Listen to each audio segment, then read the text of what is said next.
Hey everyone, glad to see you again. If you remember me from last year, this is my second year. If we haven't had a chance to meet, hopefully we can connect. Specifically just wanting to talk to you about our Recordando Nuestra Herencia project for the Latino Community Coalition, really wanting to lift those values of community development, language, and culture. I think I've really recognized this last year, how important those three things are to me, especially that community building piece, really wanting to look at relationships and centering, seeing each other as human beings. So if we haven't met, hopefully we can connect, and I'll be looking forward to spending some time with you. I was studying abroad in Spain in the summer of 2007 when I broke my neck. I was running from shore, Baywatch style, like I'd done 1,000 times before, when I dove and hit the sandbar. From there, I endured 3 weeks in a Spanish hospital, pneumonia after aspirating on a carton of yogurt, a 24-hour air ambulance flight, a week and a half in the Spectrum ICU, and 3 months in Mary Free Bed before returning to Ann Arbor to finish up my degree. Upon graduation, I returned to Grand Rapids and I haven't looked back since. I told myself early on that I wouldn't let my newfound disability stop me from striving for and achieving my goals and from helping others less fortunate than myself.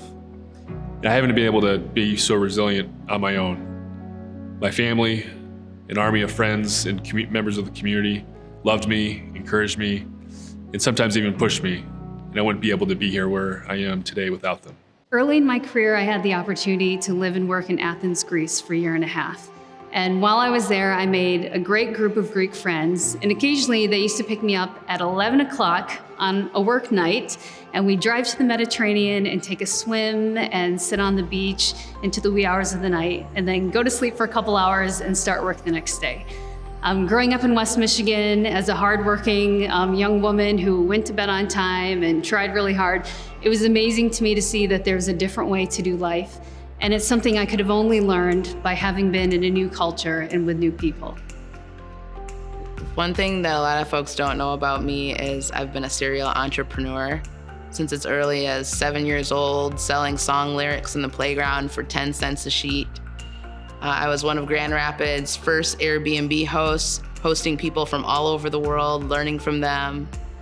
I sell Dragon's Milk, a health cocktail for an immunity boost from time to time, at catering business, so many things. And what I love is the energy behind a new project and seeing it inspire other people to take their dreams and give it a shot.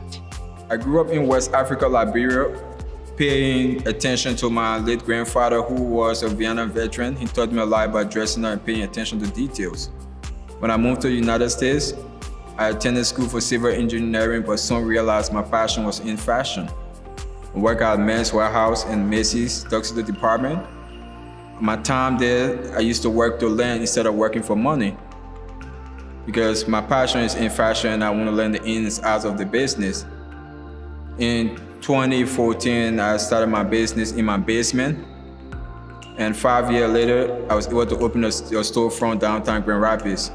Personally, we offer a custom suit where you pick your own fabric, your thread, your button. We make you a suit for male, female, and kids. Being able to represent Grand Rapids on CNBC's Millennial Money was a big deal for me, especially since we don't really talk about finances in my community. So being able to talk about how I invest, spend, and also save my money was a huge step for me. And it was also very inspiring for a lot of young girls, especially with my background in the hair industry and my military experience. So as soon as I took a step out on faith and stopped being scared to get in front of the camera, that's when I really noticed my business start to take off. So this is just really a shout out to my first real friend work group, my comrades, my Minority Wednesday, Minority Brunch. This is something that we did on the regular just to stay sane, especially with the system that we were given. This is what we had to do. But there they taught me to be bitter. And that sounds weird, but that's what I needed. I needed that fire, I needed that push for them to tell me that I can do better for myself and I could do more than that position that we were in gave me. So I want to shout out to them and give all my love to where they put me and where I am now. They are my everything, and so that's a shout out to them.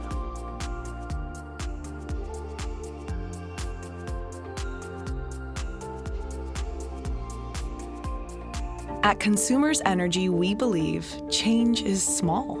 Change is easy. Updating. Smart. A choice. Change is our company, your company. Together, we can bring clean energy to Michigan and protect the environment for generations to come. Learn about your clean energy choices and how you can become a force of change. consumersenergy.com/change. At Voyage, we have this motto that says, attempt the impossible. And sometimes that means working on a large project with a big scope, but sometimes that means working on a very small project for a nonprofit or for a business that just doesn't have a lot of resources, but they still have an important story to tell. And that's one of the things I love about filmmaking is the fact that it's such a collaborative effort to bring a project to the finish line. You know, we need our clients to be able to bring these projects to the finish line. I need my business partner, Brad, the executive producer at Voyage. I need all the collaborators and contractors and editors and everyone we work together with on these projects to cut them into the pieces that they are and be able to move our audiences.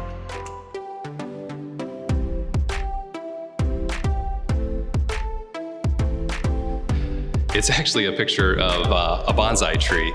I recently got into bonsai and really just had an awesome time tending to it, taking care of it, and finding a nice hobby to be a distraction from some of the busyness of life. First, I just wanted to say thank you for this honor. When I was considering what has gotten me here to this point today, I think it's my curiosity, and it's something that I bring to all my endeavors. So curious about solutions, curious about what motivates people, curious about the systems that we're working in and how we could change them or better them. So yeah, I think that that's one thing that has really helped me in the work that I do professionally and personally. Professionally, I started out in the telecommunications space right out of college. And right around that time too, I was doing website hosting for fun. And as part of that, I witnessed a lot of websites get hacked, and that's kind of how I got into security. Then later in the telecommunications space, I got the opportunity to work formally as an information security analyst. And that was what brought my career to a whole new level. It's when I joined Acrisure, was able to make it to the rank of Chief Information Security Officer for an $18 billion company. And now Acrissure's success really mirrors my own and my own career success.